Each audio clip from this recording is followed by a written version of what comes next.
Time to look at the three biggest matchups to watch when the Steelers take on the Lions this week.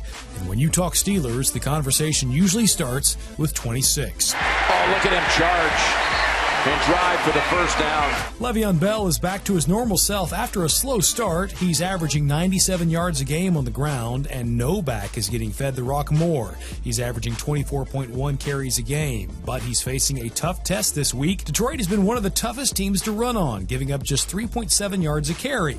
So don't be surprised if Bell's carries aren't as high as normal, though that just means they'd likely get him the ball on a few more pass plays instead.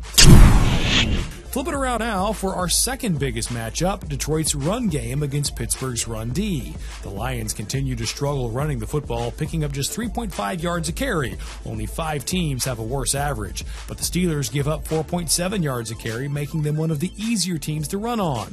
Pittsburgh has 2 losses on the year, and in both games they allowed more than 200 rushing yards. In their 5 wins, they held their opponent to less than 100 yards. So does Detroit try and adapt and go after them on the ground, or will they stick to their MO and hope Matthew Stafford's arm can carry them to victory? If that's the case, the Lions O-line needs to do a better job of protecting him. Stafford with time, but not anymore. Sacked in the end zone.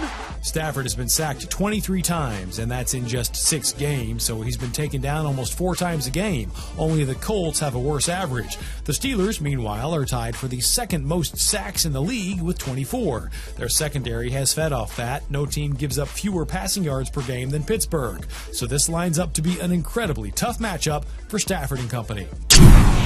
Pittsburgh is our pick in this one, though it should be a close game since they are on the road, which has become a problem for Ben Roethlisberger. But at this point, their game plan is clear. Feed Bell and then hit Antonio Brown. A simple formula, but one that should continue to work against the Lions.